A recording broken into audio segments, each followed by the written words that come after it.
Hello, everyone. My name is Miss Katie, and we're going to start another mini parenting class. I was trained in nonviolent parenting in 2007, 2008 by Ruth Beaglehole and Susan Beaglehole Goldberg. Together, these women have created a beautiful parenting curriculum that has changed my life, and I'm so happy to share it with all of you. So here we go. Violence. We're going to talk about violence today.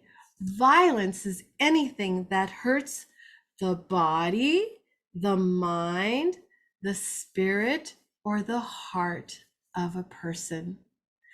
So let's think about that, and let me say that again slowly.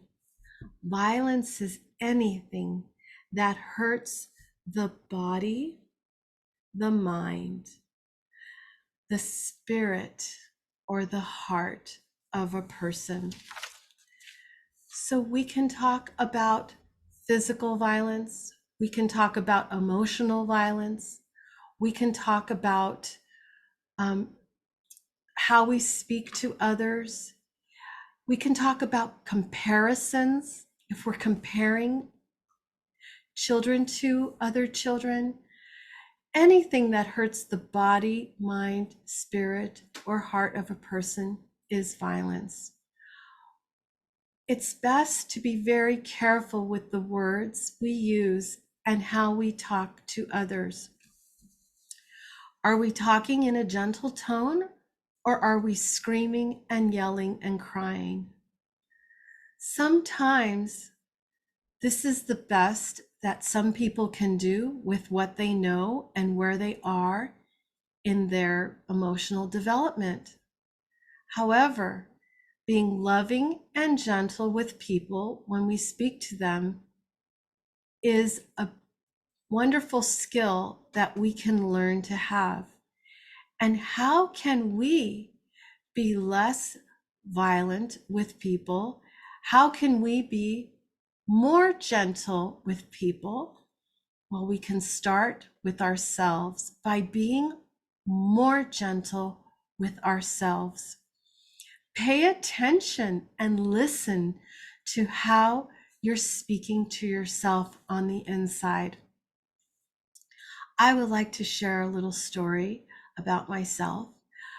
I used to teach parent-child classes in a classroom, in a physical classroom.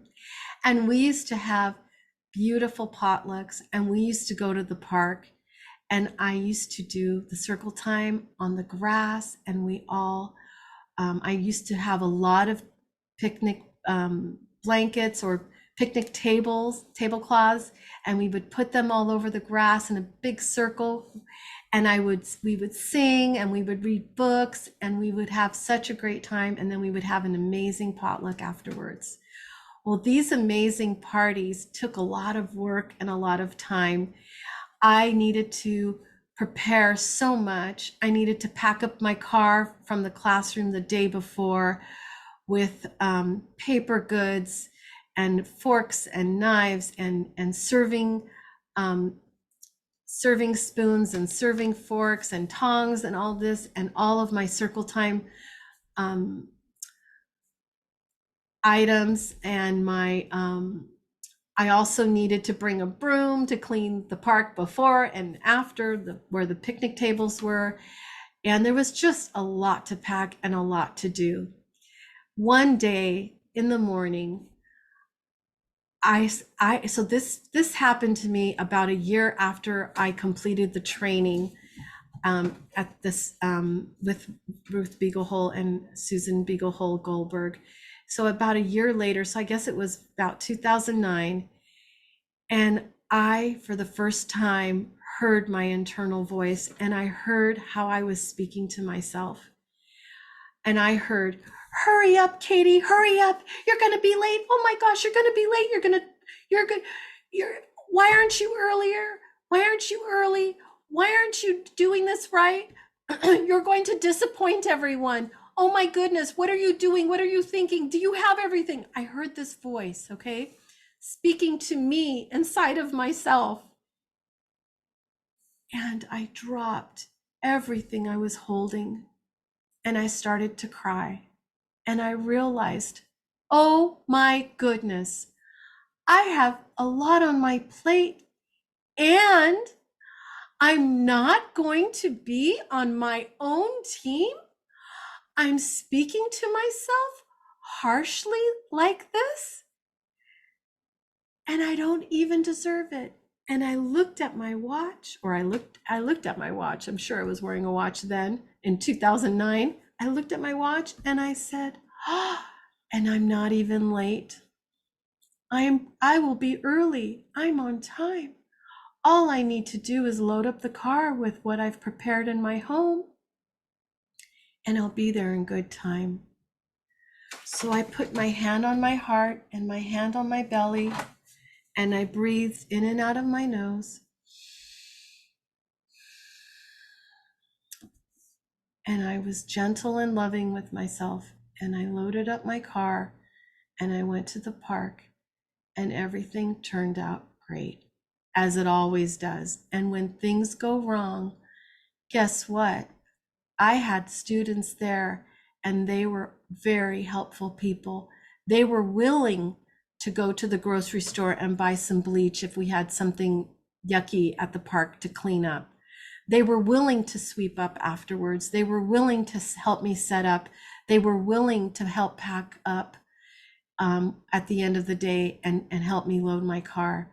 I always had lots of love, lots of support with the families that I taught my parent-child class with.